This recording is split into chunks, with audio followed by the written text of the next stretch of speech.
Welcome to Road to White House. I'm your host, Habib Rahman. This episode, I have a special guest. She is Jill Stein, a physician and activist. She's the Green Party's nominee for the President of the United States in the 2024 election. And she was previously its candidate in the 2012-2016 election. She was the Green Rainbow Party's candidate for the governor of Massachusetts in 2002 and 2010. Dr. Stein, Jill Stein, welcome. Thank you. Honored to be here. Thank you so much for having me on. I thank you and appreciate your time. I know you are in the West Coast and you have been campaigning and you're working hard. So I really appreciate you joining and giving us this time. We will start right now, and we start with first thing first is, how's your campaign going? How you're doing? How do you feel? I feel great. I've run before, and I've never seen energy like there is now. A poll recently came out from Gallup showing that an all-time record high, 63% of Americans now are saying they want other choices. Unfortunately, we have a very limited system that suppresses other candidates. The Democratic Party tries to throw us off the ballot, tries to prevent our coverage. They have a team dedicated to suppressing our campaign, which has the budget and the staff of our entire campaign. So this is the first time they have ever felt the need to actually fight against an opposition party, because the American people are so hungry for this opposition. So that's the challenge, is to give the American people a choice and to let them know that there is a candidate that opposes the genocide in Gaza, that opposes the endless war machine, that is fighting for working people in this country, and that wants to also fight the climate crisis. This is what the American people want, and that's why the Democratic Party in particular tries to shut down all evidence of political opposition. Okay, so you referred to a poll. I was looking at a different poll, and 64.8% people said the country is going in the wrong direction.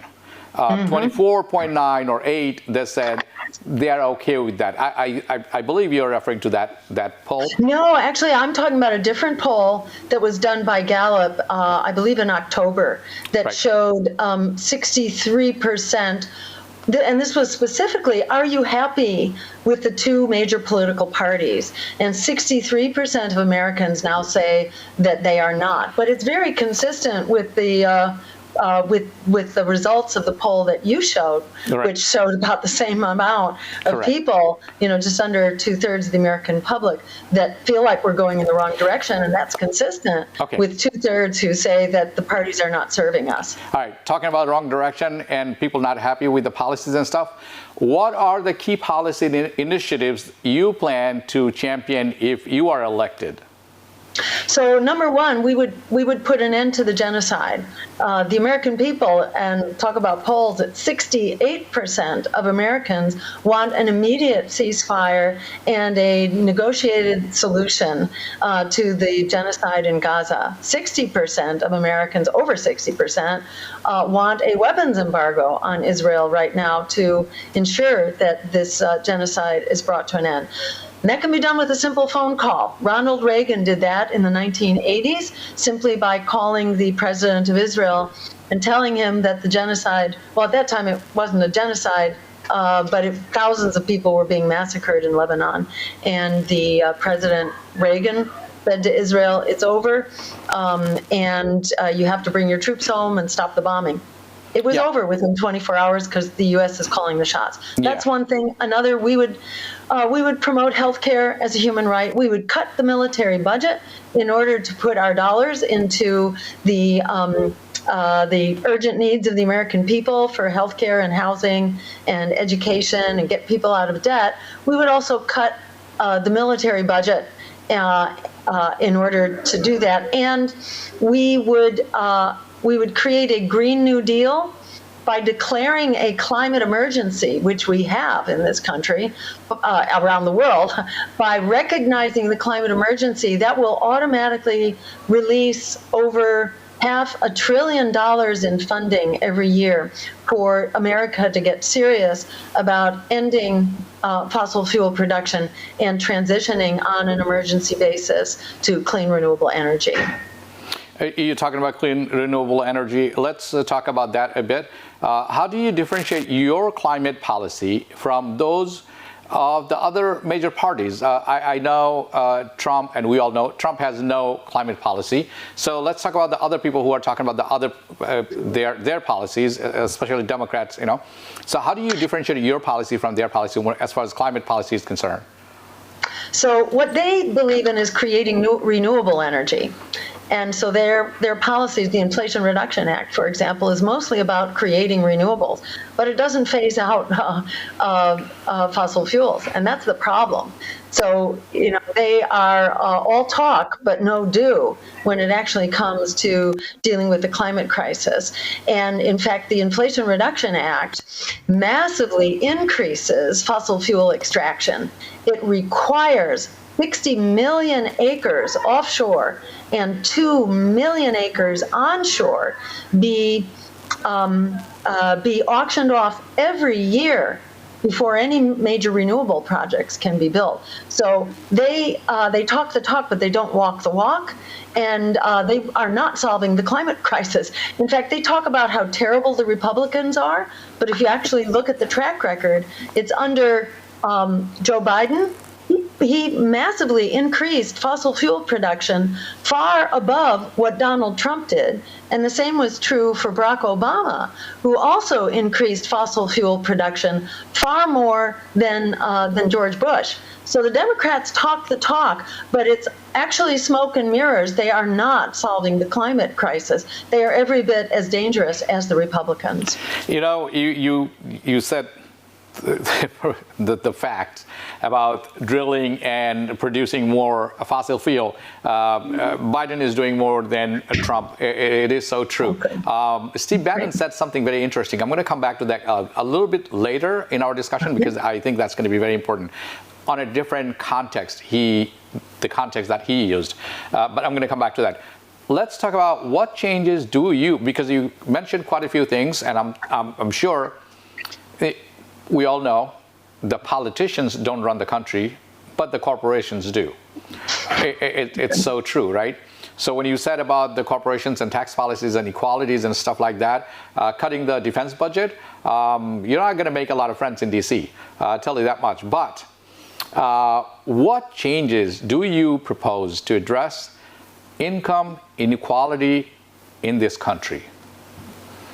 Well, for one thing, we have a whole program that calls for a massive economic transition to a fair economy and an economy for working people. Right now, the economy is doing great if you're in the 1%. If you are a multimillionaire and a billionaire, things are great for you. But at the same time, poverty rates in children have actually tripled in the last couple of years, at the same time that that billionaires have doubled their wealth. So all the wrong policies are being created right now. We call for a $25 an hour minimum wage. We call for health care as a human right for everyone paid through a progressive tax base. We call for dealing with the housing emergency through public housing, part of our Green New Deal. When I talked about declaring the climate emergency and releasing over $500 billion every year, some of the climate, emissions are also coming from housing. So we would use some of these dollars, these climate dollars, to actually rebuild housing that is sustainable, renewably powered, and environmentally efficient housing. And this is public housing for people who don't have it. Right now, half of America is struggling to pay the rent, and rates of evictions and homelessness are skyrocketing. And the costs of rent are going up and up. We would establish rent control as a federal program to stop the escalating cost of rent. We would force the private equity companies to put the housing back on the market. Right now, they're buying it up and driving up the cost. We would prohibit that and propose a vacancy tax in order to make it unaffordable to be hoarding housing again. So get that housing that we have back on the market to bring the costs down, implement rent control, and then we're building 15 million units of affordable housing through this major subsidy that is released upon declaring the climate emergency.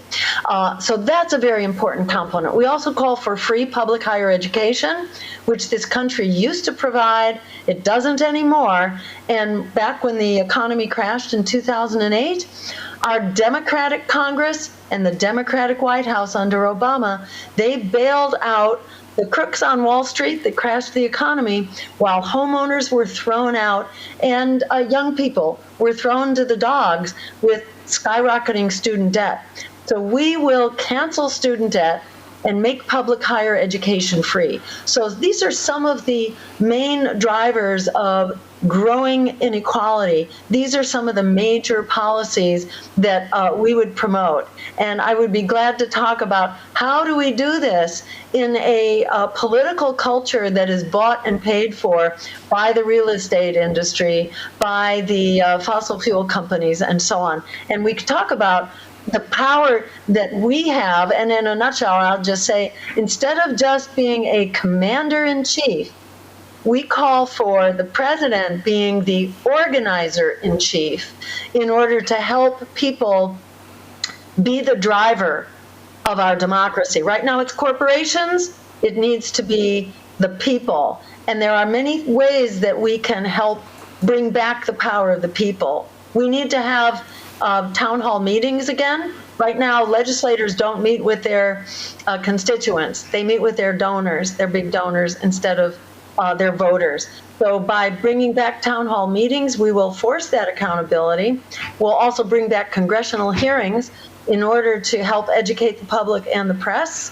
And we also plan to take the corporate media to court for violation of antitrust laws, so we can start to have a press that serves the public interest and acts as a watchdog on power instead of a lapdog to power, which is what the press in this country currently does.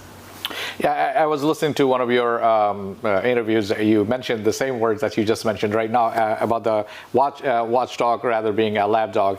I'm gonna come back to that. That's an interesting thing. But you did mention quite a few things. One of the questions I didn't ask, but you also already answered that one. That was how do you tackle the student debt reform higher education? You already did answer that question, so I'm not going to go into that. But you are absolutely right. The private equity firms are buying up the housing.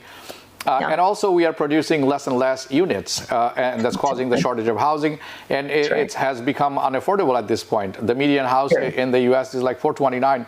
It depends on where you live. I mean, $429 is like nothing kind of house, starter house. Even that is so high. And you're talking about the education used to be free. I think that stopped in 1978. Way back, and nobody has done anything since then, and it has become more and more expensive, and people with general income, middle class or lower middle class, can't even afford to go to college. So all those things are really wonderful and thing. I have one of the questions while we're on this topic. Can you please, I know you are a big proponent of the Medicare for all. How is it different from Obamacare, and can you elaborate on your plan for healthcare reform? Absolutely. So our plan is Medicare for all, and what that is basically Medicare, but it's expanded. You don't have to be 64 to qualify for it. You are qualified from the moment, from before birth, actually, right through from cradle to the grave. And Medicare has very low overhead. It's about 3%. The overhead in our private healthcare system is about 30%. So right now, Americans pay more than any other developed country, yet we have the worst health statistics of any developed country as well. So we can do much better. So many people now can't afford healthcare. They're priced out. They don't even have health insurance. So there are many things that we can do. And Medicare for all cuts the cost of healthcare. Right now, 1 out of every $3 that is spent on healthcare actually doesn't go to health at all. It's spent on paper pushing and bureaucracy and red tape and big CEO salaries. So by moving to Medicare for all, we ensure that all of our tax dollars for healthcare are actually going for our health. And we can then expand healthcare to cover everybody and to cover everybody comprehensively. Because right now, things like mental health care, your teeth, your eyes, your hearing aid, reproductive health care, so many aspects of health are cut out. They're not provided at all. Chronic care. If your parents need intensive support, instead of having to send them to a nursing home, you can actually get support for them to stay at home and have care there within the family environment. So it's a far more humane and quality system. And because of this huge savings in the overhead, we save over $500 billion a year, even after the healthcare has been expanded to cover everyone comprehensively. So it is a win-win. Yeah. Now, the president cannot pass this by executive order.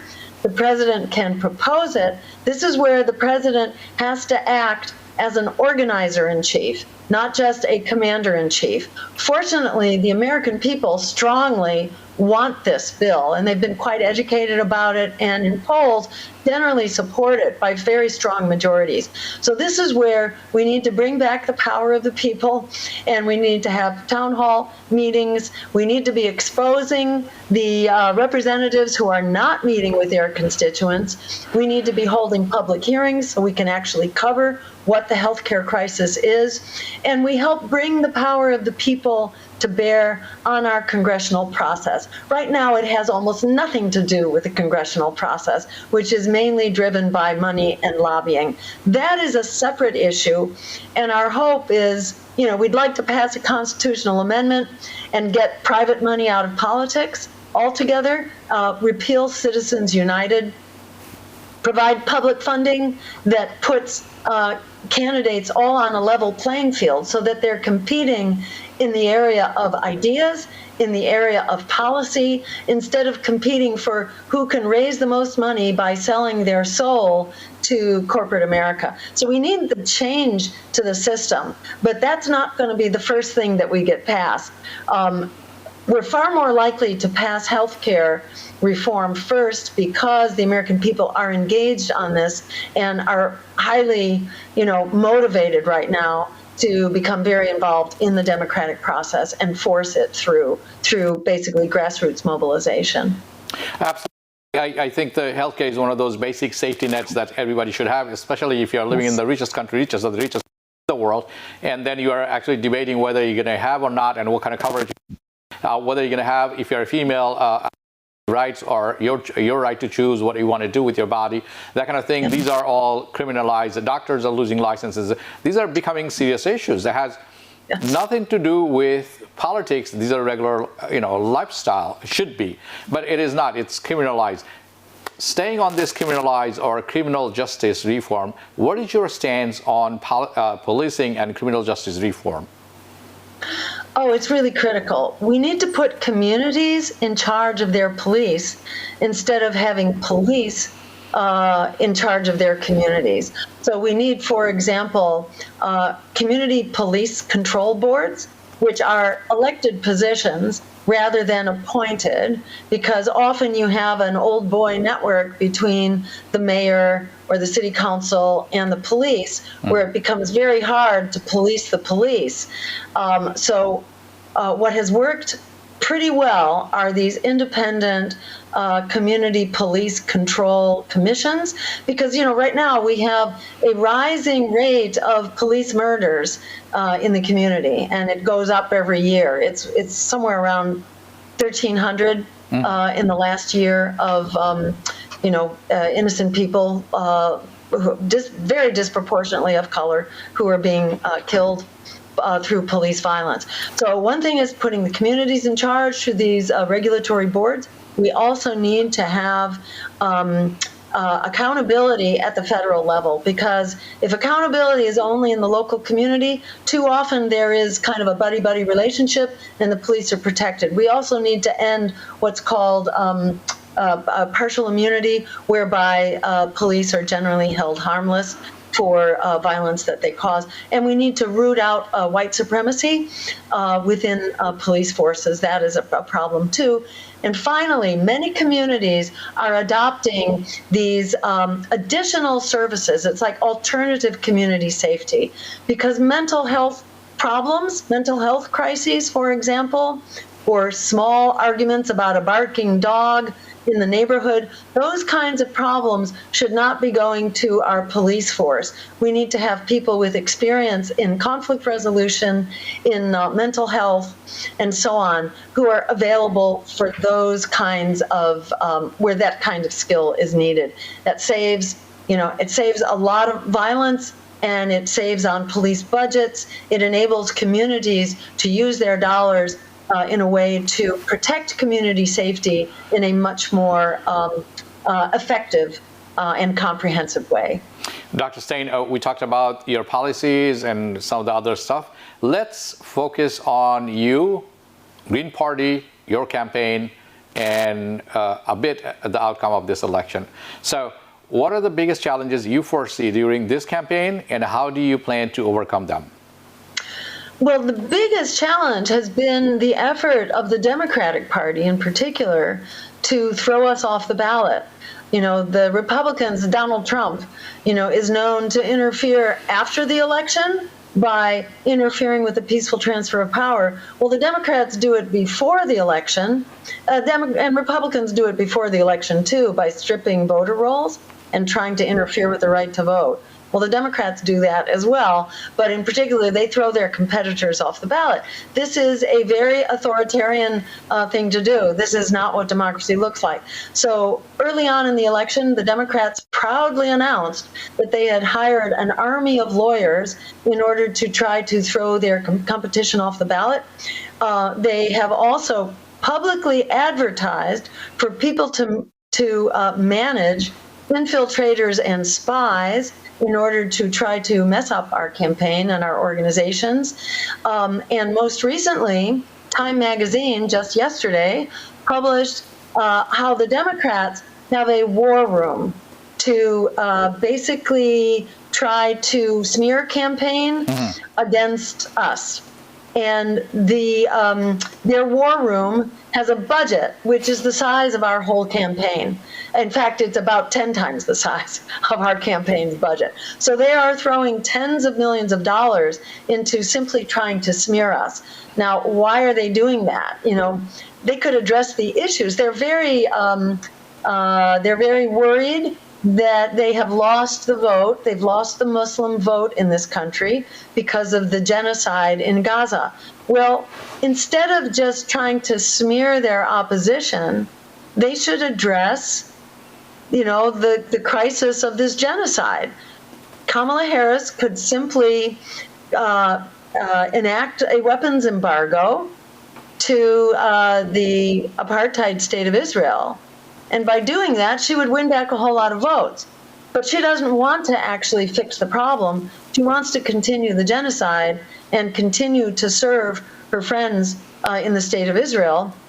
So instead, she just smears the competition instead of dealing with the issue. That's the major problem that we are facing, actually. It's being silenced in this election, which is the problem of the American people, because the American people are screaming for other choices and, at record heights are calling for other voices and other choices. I agree with you. People, we don't have choices. We have,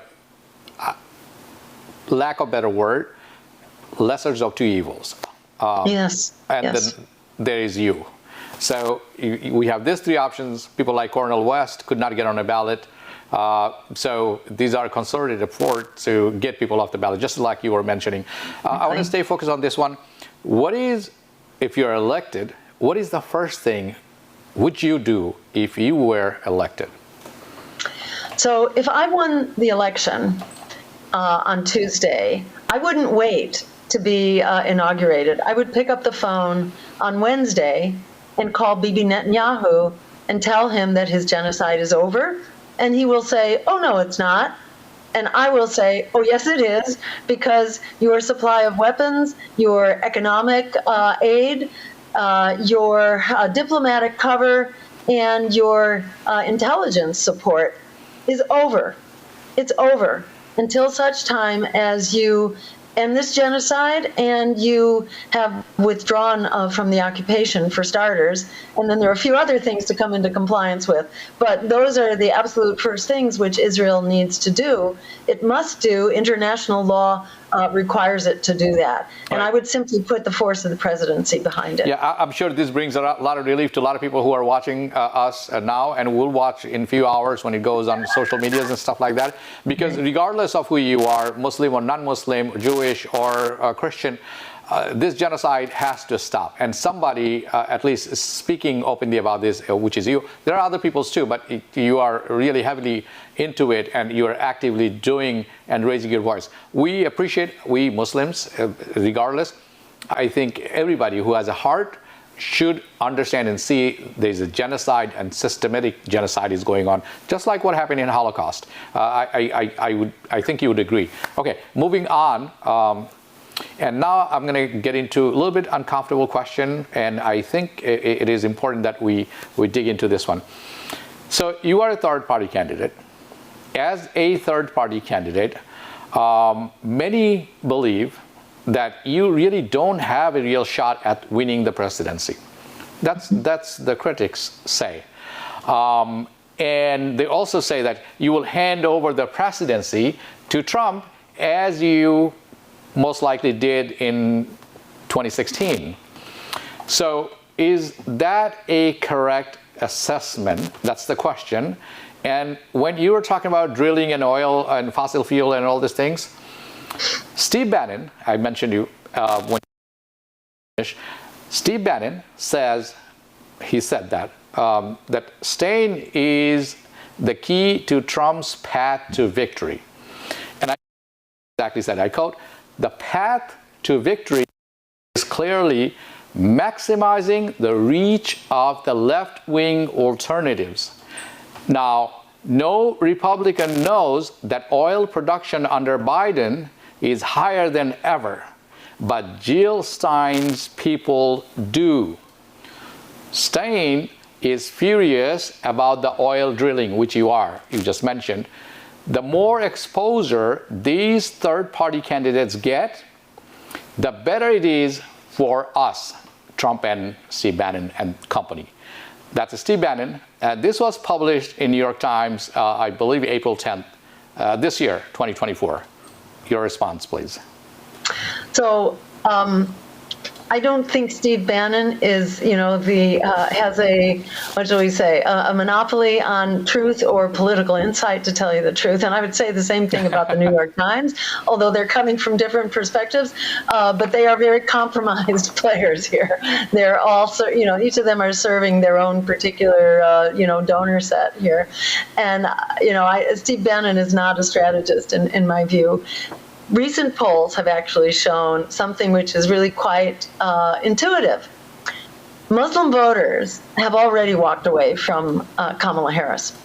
And what recent polls have shown, and this was cited by Newsweek and also by Breaking Points, which is a very popular independent podcast, political podcast. And these two polls, and these were all done like within the last 2 weeks, they show that in fact our campaign is taking votes away from Trump, because the anti-genocide voter has already left Kamala Harris.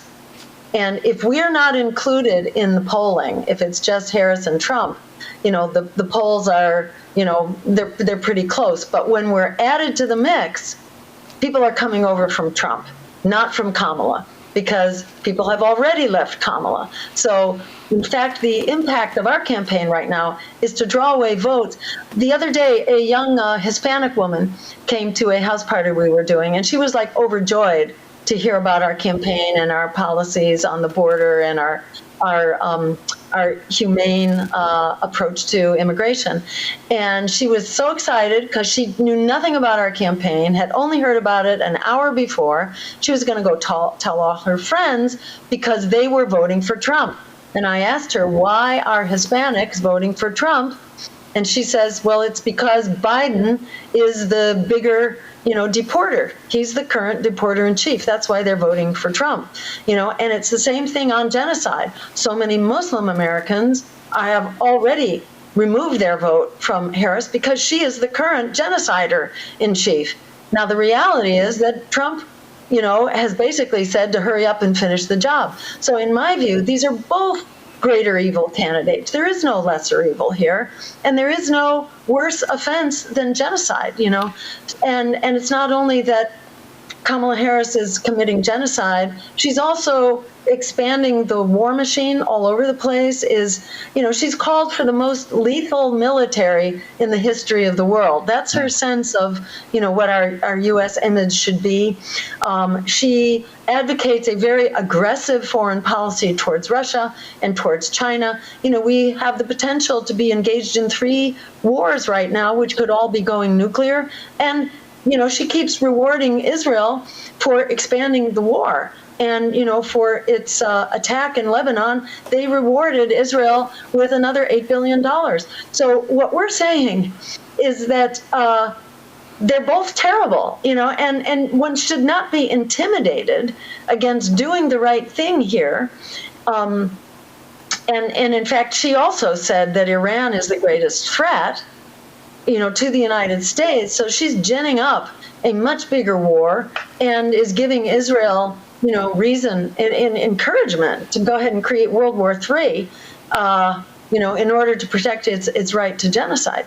So my feeling is that what they're saying is not true. Also, back in 2016, people who voted for us, we know from polls, otherwise wouldn't have voted. Oh. There were some that would have, but for the most part, these were non-voters. So this is just self-serving propaganda. People should reject it. Every vote for Kamala Harris or Donald Trump is a vote for genocide. Okay. Every vote for our campaign is a shot across the bow of the empire to tell them that we don't need this genocide and we are going to stop it. Okay, we don't have much time, but I'm going to ask you this question. I think this is very important.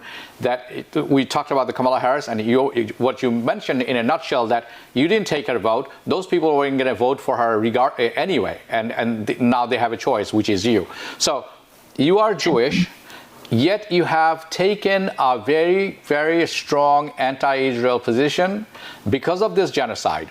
And some of the Muslim and Arabs in general, regardless of their ethnicities, especially in Michigan, you are gaining traction there. The Muslims there are open to support you, and many other people think that this is a losing cause for Kamala Harris because it's slipping out of her hands, and that means an automatic victory for Trump. So do you think Trump victory will make it easier for Palestinians for a 2-state solution? And you just mentioned, really quick, that Trump and Netanyahu spoke, and I think they spoke about 10 days ago. And Trump told Netanyahu that do whatever you think is necessary. Your response, please. Yeah. I think it's hard to be worse than a genocide that we're seeing right now. It's hard to be worse from this war, which is progressing right now into Lebanon, into the West Bank, the bombing of Syria, the bombing of Yemen, and the potential for this war to generalize now with an attack on Iran. It's hard to be worse than that. I think people are misguided, if they think that one candidate or the other is a guarantee. We have 2 greater evils here, and it's really important for us to stand up for the greater good. I don't know who's going to be. How can you say one genocide is worse than the other? I mean, it's already horrific, and I think it will remain horrific if we don't stand up and show. Remember, 68% of Americans oppose the genocide. Right. 61% want a weapons embargo now. So both parties want to silence us. They want to remove us from political contention. Every vote that is cast for our campaign makes us a stronger force. We're not just here till the election. We're not going away. We are committed, whether by virtue of Jewish values or Christian values or Muslim values. These are human values. Yeah. And it's very important, that we stand up and assert our power. As Frederick Douglass said, power concedes nothing without a demand. It never has and it never will. Okay. We need to stand up and bring that demand into the political marketplace. I have been to Jewish ghetto in Poland. I have seen, I have been to the museum in Krakow, and I also went to Auschwitz. I know the horror stories, but now it's unfolding in front of my eyes, and so is everybody else. Last questions. If you have any message to your Bangladeshi American voters who are watching you right now, you got 30 seconds. Stand up.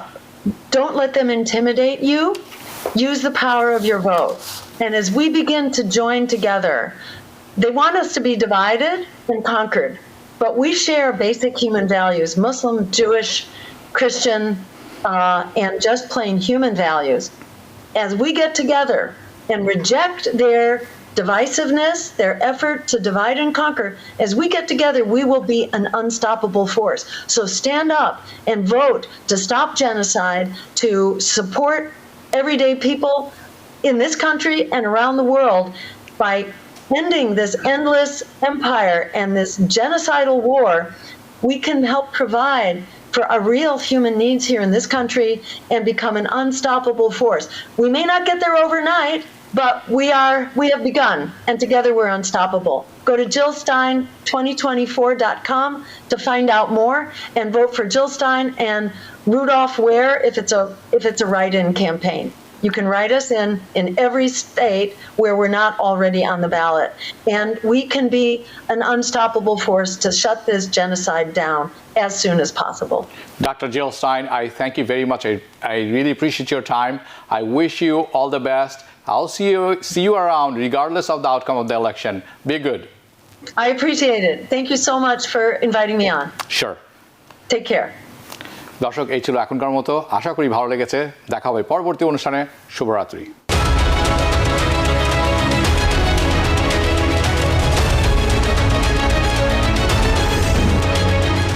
TBN 24 television দেখতে আজই call করুন 7187776556। Log in করুন www.totalcablebd.com। New York থেকে সম্প্রচারিত TBN 24 television বিশ্বজুড়ে বাঙালির কণ্ঠস্বর।